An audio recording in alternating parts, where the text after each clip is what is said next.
Hello, welcome to Telugu capital TV. నేను మీ రవి. ఈరోజు మనతో ప్రముఖ హైకోర్టు అడ్వకేట్ శ్వేత గారు ఉన్నారు. నమస్తే మేడం. నమస్తే అండి.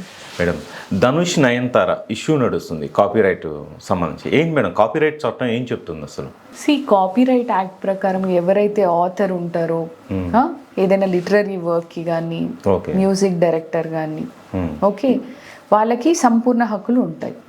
లేటెస్ట్ ఒక ప్రొడ్యూసర్ అనుకుందాం, ఒక మూవీ తీశారు ఆయన డబ్బు ఖర్చు పెట్టి. సో ఆ మొత్తం మూవీకి సంబంధించిన క్లిప్పింగ్స్ కానీ మ్యూజిక్ కానీ మొత్తం ఆయనకి రైట్ ఉంటుంది, ప్రొడ్యూసర్కి రైట్ ఉంటుంది. ఇంతకుముందు ప్రీవియస్గా ఇళయరాజా బాలసుబ్రహ్మణ్యం గారికి ఒక చిన్న డిస్టర్బెన్స్ అనేది వచ్చింది. అది వాళ్ళు సార్ట్ అవుట్ చేసుకున్నారు, వాళ్ళలో వాళ్ళు మాట్లాడుకొని. ఏంటి అని అంటే, ఇప్పుడు బాలసుబ్రహ్మణ్యం గారు చాలా స్టేజ్ పర్ఫార్మెన్సెస్ ఇచ్చేవాళ్ళు. దాంట్లో ఇళయరాజా గారు సంగీత దర్శకత్వం వహించిన పాటలు ఈయన ఎన్నో పాడారు కదా, అవి స్టేజెస్ మీద పాడుతూ ఉన్నారు ఈయన కొన్ని కాన్సర్ట్స్లలో. దాని కాపీరైట్ ఏదైతే ఉందో అది నాకు సంబంధించింది, నేను దానికి ఓనర్ని, నేను మ్యూజిక్ చేసింది. సో సింగర్కి ఏ రైట్స్ లేవు అనేది నువ్వు కాపీరైట్ ఇన్ఫ్రింజ్మెంట్ చేస్తున్నావు అని. ఆల్దో వాళ్ళిద్దరు క్లోజ్ ఫ్రెండ్స్ అయినా కానీ ఇళయరాజా గారు బాలసుబ్రహ్మణ్యం గారికి నోటీస్ పంపించారు. కాపీరైట్ యాక్ట్ ప్రకారము ఇది తప్పు మీరు చేసేది, దాని రైట్స్ అన్ని నాకు ఉంటాయి, ఏదైనా ఒకవేళ మీరు పాడినా దాని రాయల్టీ నాకు పే చేయాలి, అంతేగాని మీరు స్టేజ్ షోస్ చేసి వాళ్ళకి ఆబ్వియస్గా డబ్బు వస్తుంది కదండి స్టేజ్ షోస్ చేసినందుకు. సో నా ఇంటలెక్చువల్ ప్రాపర్టీని ఏదైతే, ఇంటలెక్చువల్ ప్రాపర్టీ అంటే ఏంటి అని అంటే నా బ్రెయిన్లో నుంచి వచ్చిన థాట్స్ అయి ఉండొచ్చు, ఇంకా ఏదైనా ఎక్స్ప్రెషన్స్ అయి ఉండొచ్చు, ఏదైనా ఉండొచ్చు, అది నా ఇంటలెక్చువల్ ప్రాపర్టీ, మీరు వాడుకోకూడదు అనేది నోటీస్ పంపించారు. అప్పుడు బాలసుబ్రహ్మణ్యం గారు రియాక్ట్ అయ్యారు. నాతో పర్సనల్గా చెప్పినా బాగుండేదేమో, నా ఫ్రెండ్ నన్ను ఒకటి వద్దు అన్నాడంటే నేను అగెయిన్స్ట్గా వెళ్ళను దానికి అని. ఆయన మళ్ళీ ఇంకెప్పుడు ఆయన అడిగితే ఆయన ఇళయరాజా గారి కాన్సర్ట్లో పాడారే తప్ప బయట ఎప్పుడు పాడలేదు మళ్ళీ. ఓకే, ఆయన వితౌట్ హిస్ పర్మిషన్ ఈయన ఎప్పుడు మళ్ళీ పాడలేదు ఆయన సంగీత దర్శకత్వంలో వచ్చిన పాటలు. ఇప్పుడు వీళ్ళ ఇష్యూ ఏంటి? సో ఇప్పుడు వీళ్ళ ఇష్యూ ఏంటి అని అంటే, ధనుష్ నయనతార ఇష్యూ ఏంటి అని అంటే, బియాండ్ ద ఫెయిరీ టేల్ అనేది ఒక నెట్ఫ్లిక్స్ సిరీస్. ఓకే, అదొక డాక్యుమెంటరీ.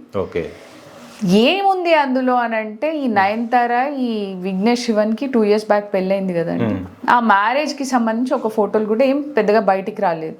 యూజువల్లీ మనం వేరే సెలబ్రిటీస్ అయితే videos photos the next minute they get married, పెళ్ళైన వెంటనే ఆ వీడియోలు ఫోటోలు బయటకు వచ్చేస్తాయి, వైరల్ అయిపోతాయి. అందరు యూట్యూబ్ ఛానల్స్ కానీ సైట్స్ కానీ వెబ్సైట్స్ అన్ని వాడుకుంటారు. ఈ విఘ్నేష్ శివన్ నయనతారకి పెళ్లికి సంబంధించిన మొత్తము వీడియోగ్రఫీ, ఆ ఇన్స్టెన్సెస్ అన్ని ఫొటోస్, ఇవన్నీ ఎవరు రికార్డ్ చేశారు అని అంటే నెట్ఫ్లిక్స్ రికార్డ్ చేసింది. సో నెట్ఫ్లిక్స్కి మొత్తం రైట్స్ ఇచ్చేసారు వీళ్ళు. అంటే ఇంతకుముందు ఆలియా భట్, రణబీర్ కపూర్ 100 crores అమ్ముకున్నారు. ఇది వాళ్ళ మ్యారేజ్. ఓకే, అట్లా వీళ్ళు కూడా ఒక 25-30 crores అమ్మినట్టున్నారు నెట్ఫ్లిక్స్కి. సో ఆ రైట్స్ అన్ని ఇప్పుడు నెట్ఫ్లిక్స్ దగ్గర ఉన్నాయి, వాళ్ళు ప్రసారం చేసుకుంటారు వాళ్ళ సైట్ నెట్ఫ్లిక్స్లో. ఇప్పుడు ఓకే, ఆ ఓటీటీ ప్లాట్ఫామ్లో వాళ్ళు రిలీజ్ చేసుకుంటారు, దాని నుంచి దే విల్ గెట్ రెవెన్యూ. అదే కదా నెట్ఫ్లిక్స్ బిజినెస్.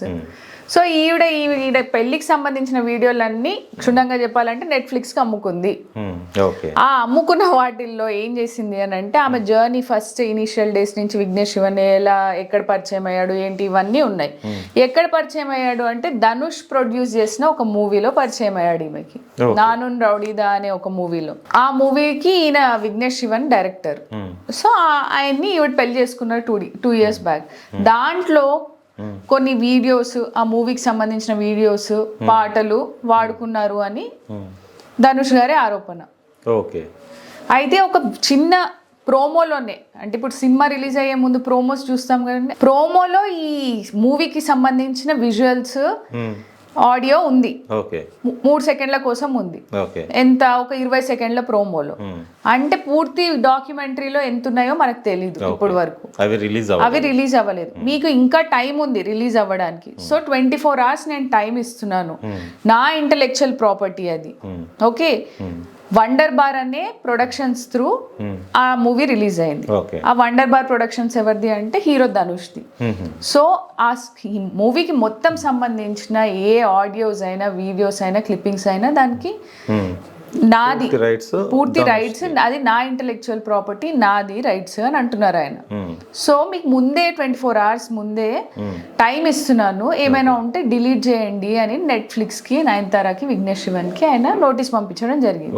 ఆయన జెంటిల్మెన్ లాగానే పంపించారు. ఈమె చేసింది కూడా అక్కడ బిజినెస్ కదా, ఈమె వీడియోని నెట్ఫ్లిక్స్ కి అమ్ముకుంది. సో ధనుష్ ఏమంటున్నాడు, అది నా ఇంటెలెక్చువల్ ప్రాపర్టీ, దాన్ని తీసుకొని మీరు నెట్ఫ్లిక్స్ లో వేస్తే రేపు నెట్ఫ్లిక్స్ కూడా యూట్యూబ్ లో వీడియోలు రన్ చేస్తారు దాని గురించి. అది కూడా డబ్బే కదా సంపాదించాలనుకునేది. నెట్ఫ్లిక్స్ అనే సంస్థ కూడా డబ్బే సంపాదించాలనుకుంటుంది ఈ వీడియోస్ వీటి వల్ల. ఈవిడ కూడా డబ్బే తీసుకున్నారు నెట్ఫ్లిక్స్ దగ్గర. 10 కోట్ల కొంటే వాళ్ళు 20 కోట్లు సంపాదిద్దామని చూస్తారు. అంతే కదా. ఇప్పుడు మరి నాది, నా ప్రాపర్టీ, అది నేను ప్రొడ్యూస్ చేసిన మూవీ, అది 6 కోట్లు అవుతుంది అనుకుంటే 16 కోట్లు బడ్జెట్ అయింది. ఆ మూవీ పెద్దగా ఫస్ట్ ఇనిషియల్లో ఆడలేదు, తర్వాత హిట్ అయింది అని అన్నారు.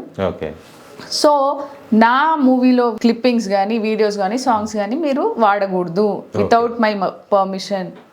నేను మీకు ఏ ఎన్ఓసి ఇవ్వలేదు. సో నేను మీకు ముందే నోటీస్ ఇస్తున్నాను, అవి తీసేయండి. లేని ఎడల ఒక 10 కోట్లు జరిమానా మీరు నాకు కట్టాలి, కాపీరైట్ ఇన్ఫ్రింజ్మెంట్ యాక్ట్, దాని డ్యామేజెస్ అవి నేను క్లెయిమ్ చేసుకుంటాను, కోర్టుకి వెళ్తాను అని అన్నారు. చేస్తాను అన్నారు కానీ చేయలేదు. నోటీస్ ఇచ్చారు, అమ్మాయి ఏమైనా ఉంటే తీసేయి.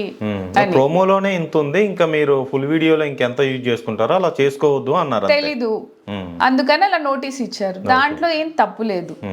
మీరు నాకు ఇంత మంచి ఫ్రెండ్ అయ్యి ఉండి కూడా, ఆల్దో మీరు లీగల్ గా చేసేది కరెక్టేనేమో, కానీ ఇది కాకుండా దేవుడి జస్టిస్ అనేది ఒకటి ఉంటది.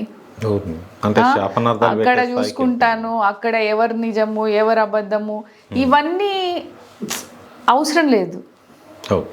కామ్గా ఒకవేళ నోటీస్కి రిప్లై ఇచ్చినా బాగుండేదేమో.